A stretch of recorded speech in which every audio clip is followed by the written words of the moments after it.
फिरौन कौन है? ज्यादातर लोग फिरौन को एक नाम समझते हैं कि कोई फिरौन नाम का राजा हुआ करता था, पर मैं आपको बता दूं, फिरौन सिर्फ एक शख्स का नाम नहीं था। मिस्र का जो भी बादशाह होता था उसका लक़ब फिरौन होता था। लक़ब का मतलब है एक तरह का ऐसा नाम जिससे पता चले कि कोई बहुत खास इंसान है। जैसे इस वक्त हर इंसान अपनी बिरादरी बनाए फिर रहे हैं, ये कुरैशी है, ये अब्बासी है, ये अंसारी है। उस वक्त तकरीबन 18 या 19 फिरौन हुए। अब जो मूसा अलैहिस्सलाम के ज़माने का फिरौन था वो बड़ा जालिम था। उसे ताकत पर गुरूर भी था, घमंड भी था। ऐसा इसलिए क्योंकि तकरीबन 100 साल तक तो कभी उसको सर्दी बुखार भी नहीं आया था, बीमार कभी नहीं हुआ। अब जाहिर है किसी आदमी को जब कोई तकलीफ ना आए तो वो गुरूर में बढ़ जाता है और उसे ऐसा लगने लगता है कि मैं सबसे पावरफुल आदमी हूँ दुनिया का, मुझे कुछ हो नहीं सकता। तो यही फिरौन है जिसने अपने ज़माने में ये ऐलान किया था कि लोगों, मैं तुम्हारा रब हूँ, मेरी इबादत करो, और लोगों से खुद को खुदा कहलवाता था और हज़ारों लोग उसको सजदा भी करते थे। फिर एक दिन ऐसा हुआ कि फिरौन ने ख्वाब देखा कि आसमान से एक तारा टूटकर उसकी गोद में गिरा, या कहा जाए उसके महल पे गिरा, और फिर आग लग गई। वो घबरा के उठा।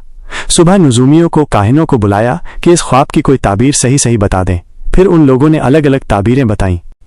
फिर जो बड़े माहिर नुजूमी थे उन्होंने कहा कि इस ख्वाब की ताबीर यह है कि बनी इसराइल ख़ानदान में एक बच्चा पैदा होगा जो तेरी सल्तनत को हिला कर देगा।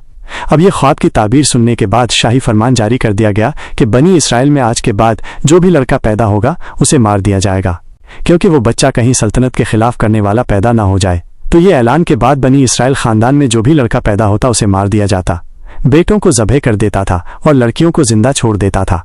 1 साल के अंदर इन्होंने तकरीबन 12,000 बच्चों को पैदा होते ही कत्ल कर दिया। ये वो ज़माना है जब मूसा अलैहिस्सलाम की तो तस्लीम के भी विलादत नहीं हुई।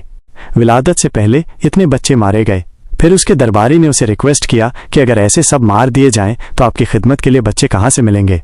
फिर यह फैसला हुआ कि लड़कों को 1 साल छोड़ा जाता और 1 साल मारा जाता।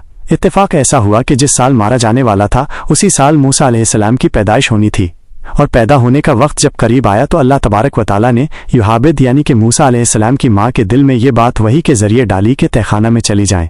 वो तहखाना में गईं, बच्चे की विलादत हुई, लड़का पैदा हुआ।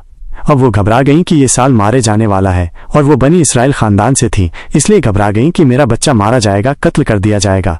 तो अल्लाह तबारक व तआला ने उनके दिल में ये बात डाली कि एक लकड़ी का संदूक लें और उसमें मूसा को रख के दरिया में बहा दें। पर भला कोई माँ कैसे बहाए? लेकिन अल्लाह ताला ने युहाबिद के दिल को मजबूत कर दिया था। जब अल्लाह ताला किसी के दिल को मजबूत करता है तो बड़े बड़े काम कर जाते हैं। उनकी माँ ने संदूक में रखकर एक दरिया के किनारे डाल दिया और अपनी बड़ी बेटी को कहती हैं, ये देखते रहना ये संदूक कहाँ जाता है। मूसा अलैहिस्सलाम की जो बड़ी बहन थी वो देखती हुई जा रही थी। संदूक बहते बहते एक बगीचे के किनारे लगा। वो बगीचा फिरौन का ही था और फिरौन की बीवी वहां पर टहलने के लिए शाम के वक्त आया करती थी। जब वो अपने नौकरों के साथ वहां आई तो एक संदूक को अपने बगीचे के किनारे लगा हुआ देखा। फिर उसे उठाने के लिए कहा। उसे उठाया गया और जब खोला तो निहायत ही खूबसूरत बच्चा उसमें पड़ा हुआ देखा। कमाल ये था कि फिरौन के घर में कोई बच्चा नहीं था, औलाद ही नहीं थी। तो फिरौन की बीवी ने उसे उठा लिया और कहा कि लाओ, ये तो बड़ा खूबसूरत और हसीन बच्चा है, और फिर अपने महल ले आई। फिरौन से कहा कि आज दरिया में बहता हुआ ये बच्चा किनारे पर आ लगा, मैंने उसको उठा लिया है। फिरौन ने कहा, कहीं ये बच्चा तो नहीं जो मेरी सल्तनत को हलाक करने का सबब है। बीवी ने कहा, ऐसा कैसे हो सकता है, वो तो बनी इसराइल खानदान में पैदा होगा, ये तो किसी दरिया से बहता हुआ आया है, पता नहीं कौन से मुल्क से आया होगा, कहाँ से आया होगा। फिर उसकी बीवी ने फिरौन को राजी किया और बोली कि हम इस बच्चे से फायदा उठाएंगे, इसे पालेंगे क्योंकि हमारी कोई औलाद नहीं है। और फिरौन अपनी बीवी की बातों में आ गया और उस बच्चे को खुद पाला जिसने उसकी पूरी हुकूमत को हिला डाला। तो इस तरह मूसा अलैहिस्सलाम का जन्म हुआ और इस दुनिया में आए।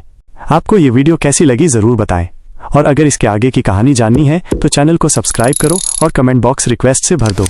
जल्द मिलते हैं एक नई वीडियो के साथ।